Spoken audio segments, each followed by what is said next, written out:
Hi everyone, welcome back to my YouTube channel. I hope you're good.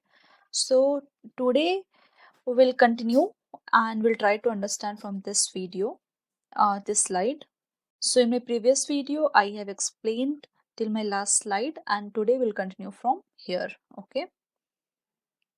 So now let's try to understand record ACL rules are processed in which following order. Okay. So first it will match the object against table ACL rule and then it will match the object against field ACL rule. And to have access for any specific or particular object, the user must pass both table and field level of ACL. Okay. So this kind of questions is generally asked in the interview. That's why I'm highlighting you. So go through it, try to understand it because it is very important as point of interview, and you should have clear picture of like how ACL works to debug the ACL and to check like it is working proper or not, and you would be able to identify why it is not working in this way you are expecting. So if a user fails a table ACL, then user is denied to access all the field in the table even user passes the field ACL rule, and the vice versa. If user passes the table ACL rule but fails field ACL rule, then user will not be able to access you know field described by the field ACL rule. Now let's try to understand table ACL rule. So suppose I have logged into ServiceNow. So what all data I should be able to access? It is defined by table ACL rules and field ACL rules. Then how it checks, user has to pass these rules, uh, table ACL rule, how it checks in the background. So we'll try to understand that. The user must pass the table ACL rule. We are aware of that already. Since the base system includes star table, like base system includes star table or ACL rule that match every table. User must always pass at least one table ACL rule. So whatever ACL has been configured in the system, users should pass at least one ACL to have access. Okay. So for how table ACL rule processed, we'll try to understand. So first it match the table name, for example incident. So it will try to match to incident table. Then it will try to match incident parent table, for example task. After that it will try to match any table, okay, that will be represented by a star. If user fails all table ACL rule, user cannot able to access field in any table. If user passes a table ACL rule, then system will try to evaluate field ACL rule. So let's try to understand how field ACL rule process. Okay. So first it has to match the table and field name.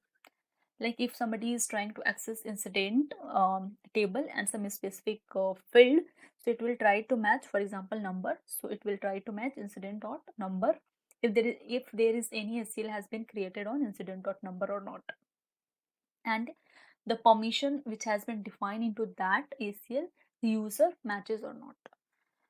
After that it will check for parent table and the field name. If it matches, fine, and after or not, it will check for match any table and field name, that particular field name with any table, for example star dot number. After that it will try to match table name and any field name. So table name, if table name is incident dot star is any field name. uh, After that it will try to match parent table and any field. So for example incident table, if we are considering, so parent will be task, so task dot any field that will be represented by star. Then it will try to match any table and any field, star dot star. So guys, this is the use case real-time scenario which I'm going to implement to make you understand this topic quite clear. So what is our use case scenario? Logged in users should be part of ACME support to edit category ACL. So to edit category ACL, So we have to, you know, create ACL on create and write operation, right? So here I have opened, this is a new ACL form. Record and create operation has been selected. Now I'm clicking on advanced, and here I'm going to here I'm going to select the table. Okay, so let's select the table name.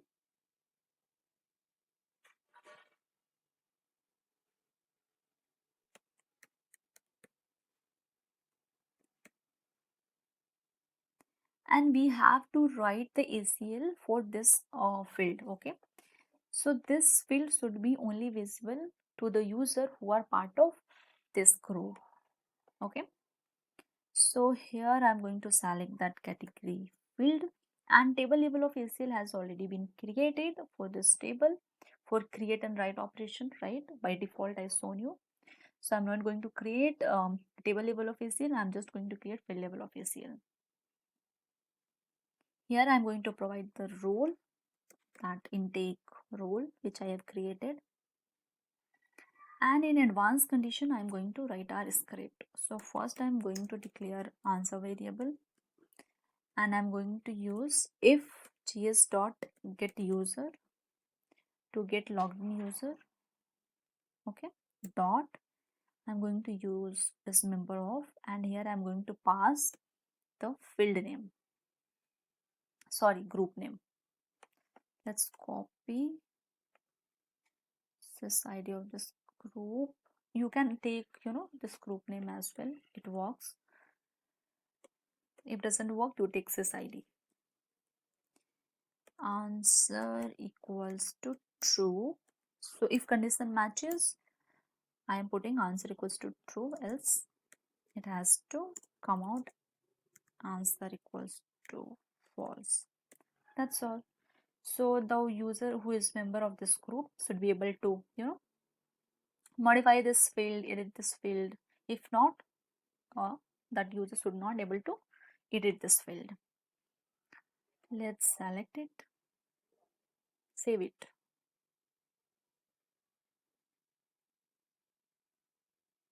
So our ACL got created. Now we are going to test it. So let's go and check the member who are part of this group. So there's one member, Abel Tutor, who is part of this group. So he should be able to edit that field. And apart from this user, any user should not have access to edit the category field on the intake request table. So quickly go to that table.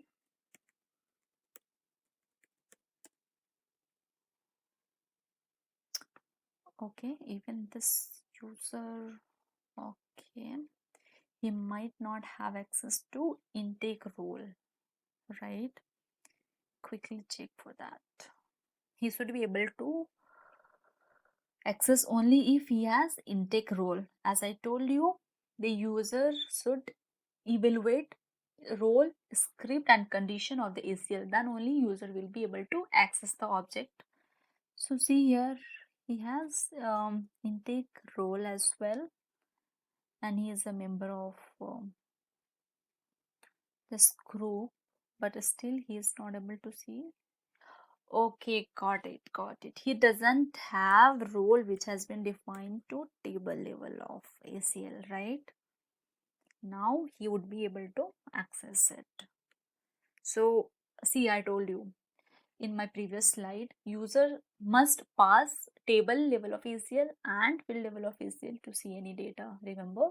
So now Abel Twitter is having, you know, whatever we have defined in the field level of ACL, he has access to that, but he doesn't have access to table level of ACL. That's why he is not able to see this table. So now let's impersonate.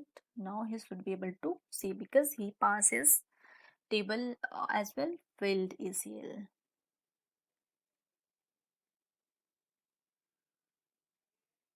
So don't get confused. Quite simple. Like I try to explain in a very simple way so everybody can able to understand, you know, easily. You can go through my slide once again if you have any confusion.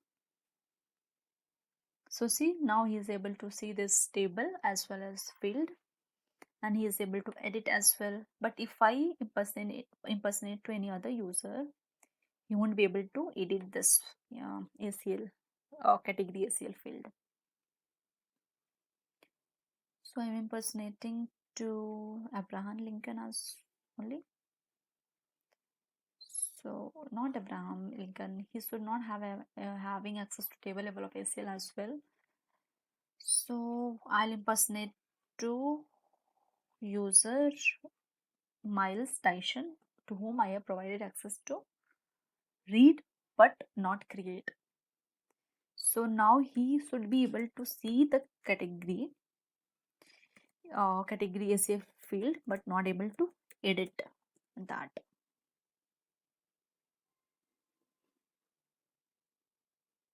See here, this user is having a table level of ACL role.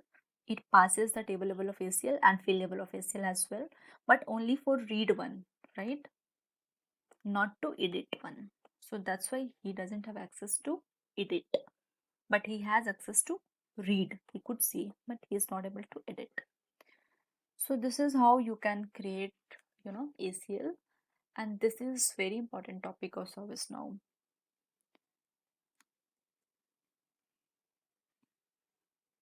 Okay, that's all for today. Thank you for watching. Please like, share and subscribe my channel if you find my video helpful.